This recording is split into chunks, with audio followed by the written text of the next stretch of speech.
स्वागत है सभी का। देखिए, इस क्लास में हम भारतीय संविधान से बनने वाले कुछ इंपॉर्टेंट क्वेश्चन को डिस्कस करने वाले हैं। तो बने रहिए वीडियो में एंड तक। चलिए शुरू करते हैं।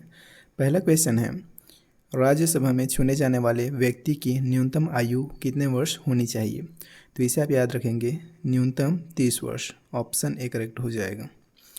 अगला क्वेश्चन है, निम्नलिखित में से राज्यपाल को संविधान व विधि की शपथ कौन दिलवाता है? तो इसे आप याद रखेंगे, कौन दिलवाता है? उच्च न्यायालय का न्यायाधीश नहीं होगा, उच्च न्यायालय का मुख्य न्यायाधीश। ऑप्शन डी इसका करेक्ट आंसर हो जाएगा, उच्च न्यायालय का मुख्य न्यायाधीश। अगला क्वेश्चन देखते हैं, एक व्यक्ति एक से अधिक राज्यों का राज्यपाल हो सकता है। उपयुक्त प्रावधान कौन से संविधान संशोधन के तहत जोड़ा गया? तो इसे आप याद रखेंगे, 7वें संविधान संशोधन के द्वारा इसको जोड़ा गया था। ऑप्शन ए करेक्ट हो जाएगा। अगला क्वेश्चन है, निम्नलिखित में से कौन सी शक्ति राज्य के राज्यपाल को प्राप्त नहीं है? जो राज्य के राज्यपाल को प्राप्त शक्ति नहीं है उसे आपको बताना है। तो देखिए, उनको कार्यपालिका शक्ति प्राप्त है, व्यवस्थापिका शक्ति भी प्राप्त है, वित्तीय शक्ति भी प्राप्त है, लेकिन सैन्य शक्ति प्राप्त नहीं होता। ऑप्शन ए इसका करेक्ट आंसर हो जाएगा। अगला क्वेश्चन है, राज्य विधानमंडल के दोनों सदनों में सत्र आहूत करने और सत्रावसान का अधिकार किसको प्राप्त है? तो इसे आप लोग याद रखेंगे, राज्यपाल को। ऑप्शन सी इसका करेक्ट आंसर हो जाएगा। अगला क्वेश्चन देखते हैं, राज्यपाल द्वारा शपथ ग्रहण की जाती हैं। राज्यपाल द्वारा शपथ ग्रहण की जाती हैं किस चीज़ की? तो संविधान की रक्षा की, जी हाँ, और लोगों के कल्याण की। तो दोनों करेक्ट है, तो ऑप्शन सी करेक्ट हो जाएगा। ए और बी दोनों सही हैं। अगला क्वेश्चन है, राज्यपाल अपना त्यागपत्र किसे सौंपता है? तो इसे आप लोग याद रखेंगे, राज्यपाल अपना त्यागपत्र किसे सौंपेगा? राष्ट्रपति को। ऑप्शन ए इसका करेक्ट आंसर हो जाएगा। अगला क्वेश्चन देखते हैं, मुख्यमंत्री का कार्यकाल कितने वर्ष का होता है? मुख्यमंत्री का कार्यकाल कितने वर्ष का होता है? तो ये आप सभी को पता होना चाहिए, 5 वर्ष का। ऑप्शन सी करेक्ट हो जाएगा। मुख्यमंत्री का, चीफ मिनिस्टर का कार्यकाल 5 वर्ष का होता है। अगला क्वेश्चन देखते हैं, राज्य में मंत्रिपरिषद की अध्यक्षता कौन करता है? तो इसे आप लोग याद रखेंगे, मुख्यमंत्री, chief minister. Option B correct हो जाएगा। अगला क्वेश्चन देखते हैं, राज्य मंत्रिपरिषद सामूहिक रूप से किसके प्रति उत्तरदायी होता है? राज्य मंत्रिपरिषद सामूहिक रूप से किसके प्रति उत्तरदायी होता है? तो इसे आप लोग याद रखेंगे, विधानसभा के प्रति। ऑप्शन बी करेक्ट हो जाएगा। अगला क्वेश्चन है, महाधिवक्ता की नियुक्ति किसके द्वारा की जाती है? महाधिवक्ता की नियुक्ति किसके द्वारा की जाती है? तो इसे आप सभी लोग याद रखेंगे, किसके द्वारा? राज्यपाल के द्वारा। ऑप्शन ए इसका करेक्ट आंसर हो जाएगा। महाधिवक्ता की नियुक्ति राज्यपाल द्वारा किया जाता है। अगला क्वेश्चन देखते हैं, राज्य विधानमंडल का उच्च सदन होता है। राज्य विधानमंडल का उच्च सदन होता है, तो इसे आप लोग याद रखेंगे, Vidhan Parishad. Option B correct हो जाएगा। अगला क्वेश्चन देखते हैं, राज्य विधानसभा को अन्य किन नामों से जाना जाता है? तो इसे आप याद रखेंगे, राज्य विधानसभा को निम्न सदन के नाम से भी जाना जाता है। Option C correct. सर्वोच्च न्यायालय के न्यायाधीशों की सेवानिवृत्ति आयु है। ध्यान दीजिएगा, सर्वोच्च न्यायालय के न्यायाधीशों के लिए पूछा गया है, तो इसे आप याद रखेंगे, 65 ईयर। कितना है? तो आप कहेंगे 65 ईयर। ऑप्शन सी करेक्ट हो जाएगा। और यहीं पे अगर उच्च न्यायालय के न्यायाधीशों के लिए पूछा जाए तो 62 ईयर्स हो जाएगा। अगला क्वेश्चन देखते हैं। देखिए, अगला क्वेश्चन आ भी गया, उच्च न्यायालय के न्यायाधीशों की सेवानिवृत्ति आयु है, तो इसे आप लोग याद रखेंगे, 62 ईयर्स। कितना है? तो 62 साल। राइट आंसर क्या हो जाएगा? ऑप्शन बी इसका करेक्ट आंसर हो जाएगा। अगर सर्वोच्च न्यायालय के न्यायाधीशों के लिए पूछा जाए तो आप 65 ईयर पे टिक करेंगे, अगर उच्च न्यायालय के न्यायाधीशों के लिए पूछा जाए तो 62 ईयर्स। दोनों याद रखेंगे, दोनों इंपॉर्टेंट हैं, यहाँ से सवाल पूछा जाता है। अगला क्वेश्चन देखते हैं, CAG की नियुक्ति किसके द्वारा की जाती है? CAG की नियुक्ति किसके द्वारा की जाती है? चीफ अटॉर्नी जनरल के बारे में पूछा गया है, तो इसे आप लोग याद रखेंगे, किसके द्वारा इनकी नियुक्ति होती है? तो राष्ट्रपति के द्वारा। ऑप्शन ए इसका करेक्ट आंसर हो जाएगा। अगला क्वेश्चन देखते हैं, अंतर्राज्यीय परिषद की प्रथम बैठक कब हुई थी? अंतर्राज्यीय परिषद की प्रथम बैठक कब हुई थी? तो इसे आप लोग याद रखेंगे, 10 अक्टूबर 1990। ऑप्शन डी इसका करेक्ट आंसर हो जाएगा। अगला क्वेश्चन है, अंतर्राज्यीय परिषद की बैठक की अध्यक्षता कौन करते हैं? तो इसे आप सभी लोग याद रखेंगे, प्रधानमंत्री। ऑप्शन बी इसका करेक्ट आंसर हो जाएगा। अगला क्वेश्चन है, अंतर्राज्यीय परिषद का पुनर्गठन कब किया गया था? अंतर्राज्यीय परिषद का पुनर्गठन कब किया गया था? तो इसे आप सभी लोग याद रखेंगे, 19 मई 2022 को। 19 मई 2022 को ऑप्शन ए इसका करेक्ट आंसर हो जाएगा। अगला क्वेश्चन है, नीति आयोग की स्थापना कब की गई? नीति आयोग की स्थापना कब की गई? तो इसे आप सभी लोग याद रखेंगे, इंपॉर्टेंट क्वेश्चन है। 1 जनवरी 2015 को, जो कि ऑप्शन डी में दिख रहा है। 1 जनवरी 2015 को नीति आयोग की स्थापना की गई थी और ये एक इम्पॉर्टेंट क्वेश्चन है। ऐसा क्वेश्चन पूछा जा चुका है ऑलरेडी एग्जाम में, तो इसे आप याद रखेंगे। अगला क्वेश्चन देखते हैं, नीति आयोग की अध्यक्षता किसके द्वारा की जाती है? नीति आयोग की अध्यक्षता किसके द्वारा की जाती है? तो इसे आप लोग याद रखेंगे, इसकी अध्यक्षता भी प्रधानमंत्री द्वारा किया जाता है। ऑप्शन बी करेक्ट हो जाएगा। अगला क्वेश्चन देखते हैं, नीति आयोग के प्रथम मुख्य कार्यकारी अधिकारी कौन थे? तो इसे आप लोग याद रखेंगे, सिंधु श्री खुल्लर। ऑप्शन से इसका करेक्ट आंसर हो जाएगा। अगला क्वेश्चन है, नीति आयोग का पूरा नाम क्या है? नीति का पूरा नाम क्या है? नीति आयोग में इस नीति का फुल फॉर्म आपको पूछा गया है, तो इसे आप लोग याद रखेंगे। क्या होता है? National institute of technology of India नहीं होता है, national institution for transforming India. नीति का फुल फॉर्म क्या होता है?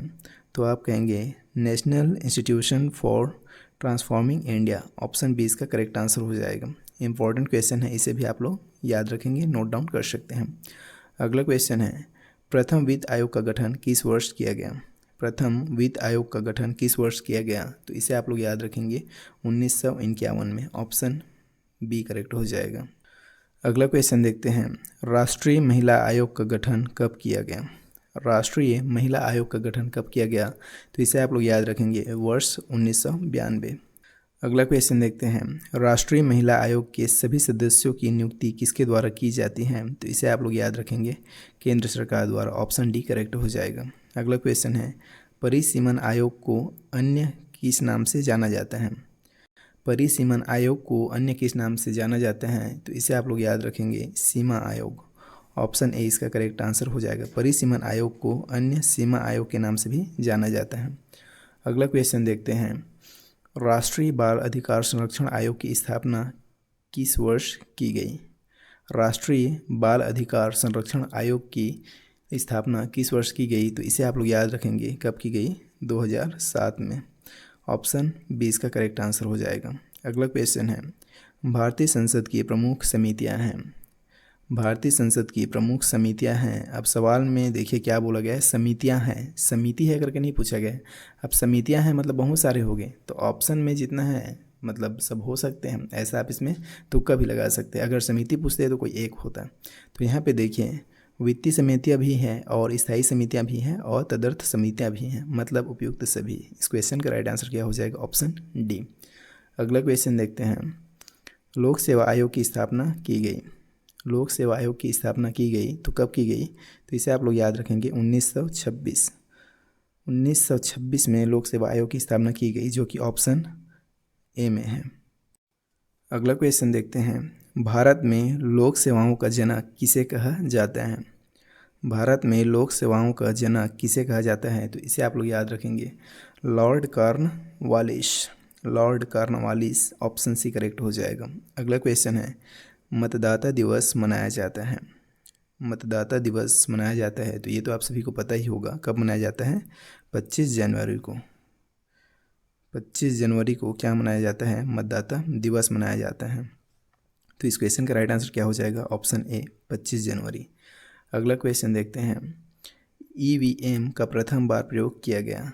ईवीएम का फर्स्ट टाइम प्रयोग कब किया गया था? तो इसे आप लोग याद रखेंगे। ईवीएम क्या है? ये इलेक्शन की मशीन है। इलेक्शन की मशीन है जिसका इस्तेमाल फर्स्ट टाइम कब किया गया था, ये आपसे पूछा गया है। तो इसे आप लोग याद रखेंगे, कब किया गया था? 1982 में। ऑप्शन ए इसका करेक्ट आंसर हो जाएगा।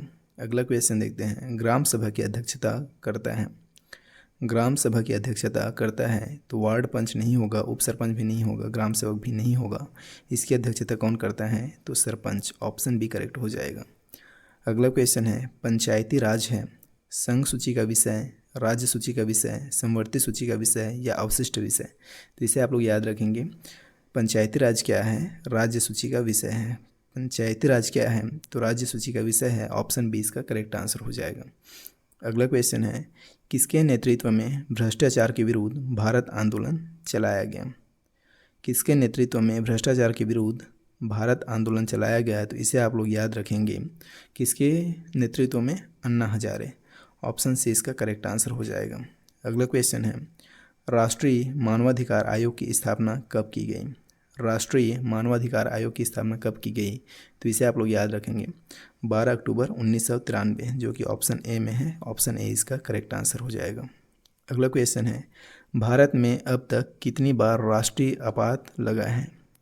भारत में अब तक कितनी बार राष्ट्रीय आपात लगा है, तो इसे आप लोग याद रखेंगे कितनी बार लगा है, 3 टाइम। कितनी बार लगा है, 3 टाइम्स, 3 बार। ऑप्शन सी इसका करेक्ट आंसर हो जाएगा। अगला क्वेश्चन देखते हैं, राज्य में संवैधानिक तंत्र विफल होने पर लगाया जाता है। राष्ट्रीय आपातकाल, जी नहीं। राष्ट्रपति शासन या वित्तीय आपातकाल, जी नहीं। संवैधानिक तंत्र विफल होने पर क्या लगाया जाता है, राष्ट्रपति शासन। ऑप्शन बी इसका करेक्ट आंसर हो जाएगा। अगला क्वेश्चन है, वरीयता के क्रम में सबसे शीर्ष पर पदाधिकारी है। वरीयता के क्रम में सबसे शीर्ष पर पदाधिकारी है राष्ट्रपति, प्रधानमंत्री, उपराष्ट्रपति या पूर्व राष्ट्रपति। तो इसमें से सबसे शीर्ष पर कौन होगा, तो आप कहेंगे राष्ट्रपति। ऑप्शन ए इसका करेक्ट आंसर हो जाएगा। अगला क्वेश्चन देखते हैं, सर्वोच्च न्यायालय में पहली महिला न्यायाधीश कौन है। सर्वोच्च न्यायालय में पहली महिला न्यायाधीश कौन है, तो इसे आप लोग याद रखेंगे फातिमा बीवी। ऑप्शन डी इसका करेक्ट आंसर हो जाएगा।